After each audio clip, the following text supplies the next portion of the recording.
aktivitas ke arah penggunaan narkoba begitu. Dan masyarakat juga bisa berpartisipasi, berperan aktif, mengawasi begitu ya, mengamati, tentunya tidak mengucilkan mengucilkan, tapi tetap kita bisa berinteraksi, hanya ya batasi dan hati-hati begitu, waspada sambil mengawasi begitu ya.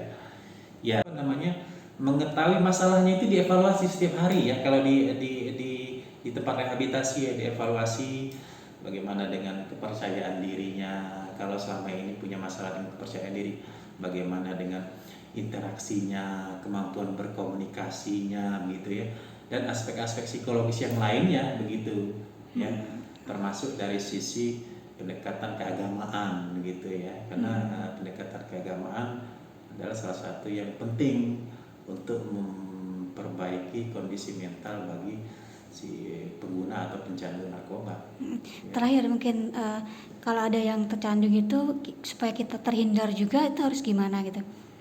Ya, sebaiknya bagi masyarakat ya, kalau kita sudah mengetahui misalkan di dalam anggota keluarga atau di lingkungan masyarakat tempat tinggal kita sudah tahu bahwa ada salah satu anggota masyarakat kita, tetangga kita yang mengkonsumsi narkoba. Kalau memang dia atau keluarganya belum mengetahui, sebaiknya diberitahu begitu ya, bahwa si A itu dicurigai mengkonsumsi narkoba misalkan ya. Nah, sebaiknya disarankan untuk ke profesional sebelum terjumus kepada suatu peristiwa yang berdampak buruk dan merugikan keluarga ya, misalkan ditangkap polisi, misalkan urusan dengan petugas keamanan, dan udah repot kan gitu ya. Nah, sebaiknya ke profesional ya, untuk mendapatkan pertolongan pertama ya. Atau untuk mereka yang sudah menjalani rehabilitasi, misalkan sudah menjalani pengobatan ke profesional, ya kita sebagai masyarakat tentunya harus menerima ya, tetapi tetap berhati-hati, membatasi diri, jangan sampai terlibat begitu ya.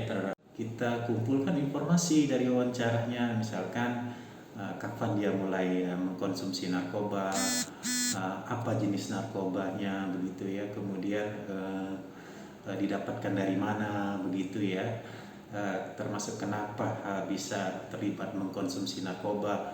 Nah, itu perlu dilakukan pengumpulan informasi dari klien atau pasien dan juga keluarga terdekatnya gitu ya. Kemudian juga dilakukan observasi. Nah, observasi ini bisa dilakukan observasi untuk mengamati perilaku dari klien atau pasien tersebut secara langsung pada saat ketemu dengan profesional ya. Bisa juga observasi itu kita melibatkan orang lain ya, terutama keluarga dekat yang kita sebut dengan observasi partisipan ya.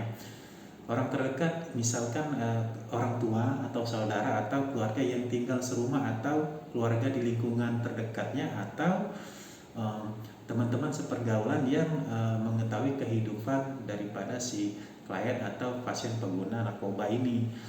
Informasi yang kita ingin dapatkan adalah bagaimana perilaku dari pasien ini sehari-harinya. Misalkan adakah perilakunya yang mengarah kepada misalkan perilaku marah begitu ya, mudah tersinggung misalkan. Terus ada perubahan perilaku, misalkan kalau selama ini penurut anaknya, pasiennya, orangnya begitu, kok tahu sekarang membandel. Kalau selama ini ketergantungan narkoba ya. Dalam ilmu psikologi itu ada diagnosisnya ya. Diagnosisnya itu menurut DSM-3 atau PPDGJ kalau di Indonesia ya, itu masuk ke dalam gangguan perilaku.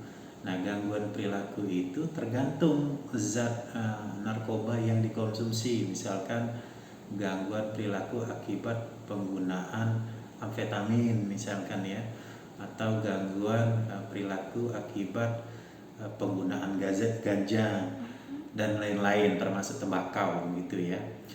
Nah, sebelum disimpulkan atau didiagnosis ke gangguan tersebut, ya terlebih dahulu dilakukan asesmen ya.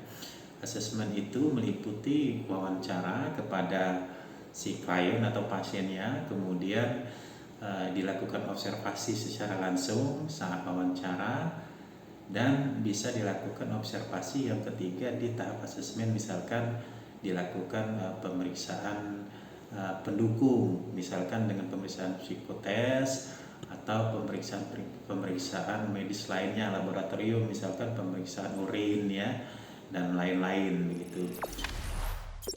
Jangan lupa subscribe, share, komen, dan like ya.